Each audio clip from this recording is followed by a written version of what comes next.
So Apple at last has confirmed that we are getting M4 Macs next week, but surprisingly, there is no event. Apple's basically saying there's going to be press releases beginning from Monday morning, so I'm assuming each day we get a new Mac release. Now if you're wondering what these new Mac releases are, I've delved into this in the past. We should see the M4 MacBook Pro, the new iMac, and of course a redesigned Mac Mini. And let's delve into some previous tidbits regarding these machines, beginning with some Russian dudes unboxing these MacBooks. Number 1, this unboxing video does confirm that Shrimp Apple Pro's previous leak was legit after all, and Apple is indeed being pretty lazy with the packaging, and they're just reusing the M3 boxes. I know many were surprised by this on Twitter, but let me remind you guys, the M3 MacBook Airs had the same wallpaper and box as the M2 model, so personally, I'm not too surprised. They've got to maintain those high margins somehow. Though I will mention that the M2 MacBook Pros have the same wallpaper on the packaging, but the marketing material featured a new wallpaper, so yeah, the same could apply here. Now you may be wondering, why do I care so much about a bloody wallpaper?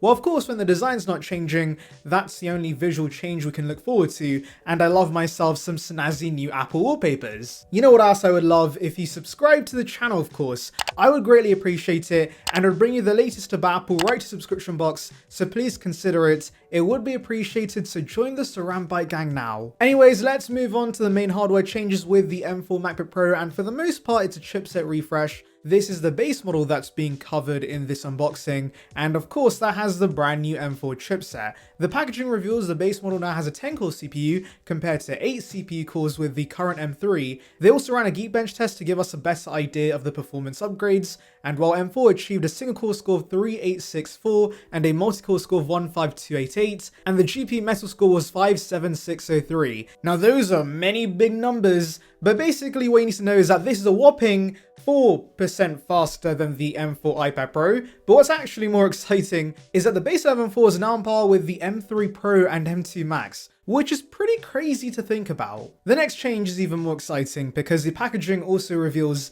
16 gigs of RAM could be the minimum for all Macs from here on, and thank you Apple God for finally giving us this. They're listening at last, because we've been begging for them to get rid of 8 gig Macs for years, and this alone would be a big reason to get the M4. In fact, I would say single-handedly the main thing that disappointed me with last year's M3 MacBook Pro was the fact it came with 8 gigs of standards. Otherwise, it was a terrific machine, and so I'm happy to see Timothy's listening to us and has been gracious enough to give us 16 gigs of RAM. Thank you very much. Now, of course, I'm aware it's not clear this is the base model, but usually the models produced in bulk before release are the base models. Those are the ones everyone buys, and so I think 16 gigs will be the new minimum. Storage has not changed, it stays at 512, but that's enough for most consumers. And do remember, you do have the choice to use external storage, whereas RAM is not upgradable, so it's important they upgrade that over the storage. We also see 3 Thunderbolt 4 ports on the M4 model, which is another new upgrade because do remember the base M3 had 1 less port, so we do now have feature parity across the range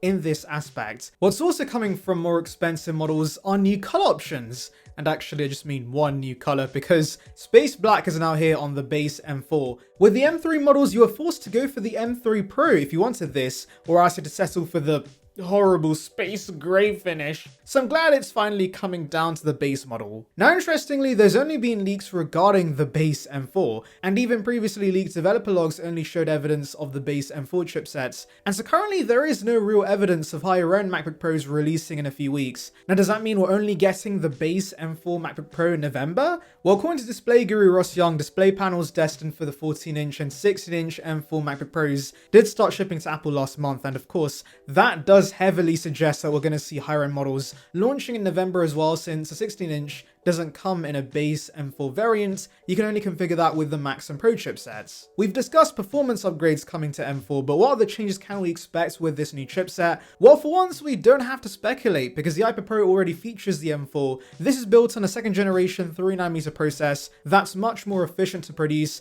The chip also features a new display engine, dynamic caching that helps significantly increase performance for demanding professional apps and games, and most importantly includes a neural engine that fuels accelerated AI workloads.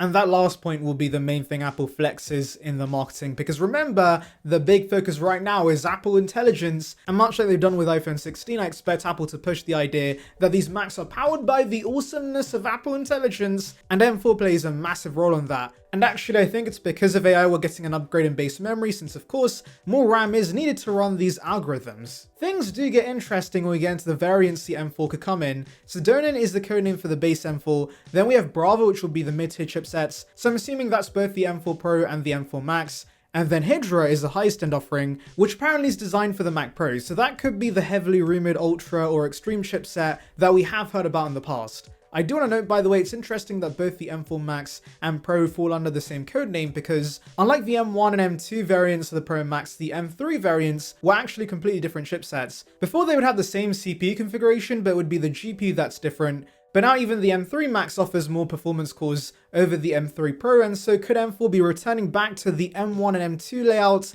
where the Pro and Max had the same CPUs? That certainly would be nice considering M3 Pro in some ways was a weird downgrade over M2 Pro. Now apart from MacBook Pros, there are two other M4 Macs we could see launch in November, and that's the new iMac and Mac Mini. Similar to the MacBooks, the iMac should be a chipset refresh for the most part, though of course it would be nice to see those new USB-C accessories and maybe some new snazzy colors. The Mac Mini, however, will be getting a new design with a much smaller chassis that's more in line with the Apple TV. Here's a comparison picture of the current and possible new design by TechGod on Twitter, and you can see how drastic the redesign is going to be. TechGod even theorizes that we could see elements of the Mac Studio design with this new Mac Mini, which I think could make sense. I would also like to see a space black option similar to how they offered a space grey Mac Mini in 2018, but then again colors don't really matter with a metal box that's going to be tucked away in the corner. Now in terms of I/O, there's going to be a HDMI 2.1 ports, 3 Thunderbolt ports on the back and 2 on the front, which is a massive upgrade over the current M2 model that features 2 Thunderbolt ports. And so breaking news guys, for once Apple's making the product smaller but giving us more ports. It's unheard of, but it's happening. Now what's also unheard of is that Apple's keeping the price exactly the same according to Gurman. This case is going to be cheaper to build apparently, and so it's really rare we see a new design and also no price increase. Anyways, let me know your thoughts in the comments, make sure to like and subscribe for more content like this, and thank you for watching. So for those who recently bought the iPad mini 7, today I want to review a case for it from MoKo, who are a popular brand on Amazon. Now I do want to note that I'm going to be testing this case with the iPad mini 6, but the iPad mini 6 and 7 are basically identical visually, and so you can also use this with your brand new iPad mini. And by the way, would like to remind you guys, like this video and subscribe for more content like this, it would be appreciated. So this is the packaging, very simple, but that's not a problem for the price. So let's rip this open. That makes a racket. Anyways, inside is just the case and nothing else.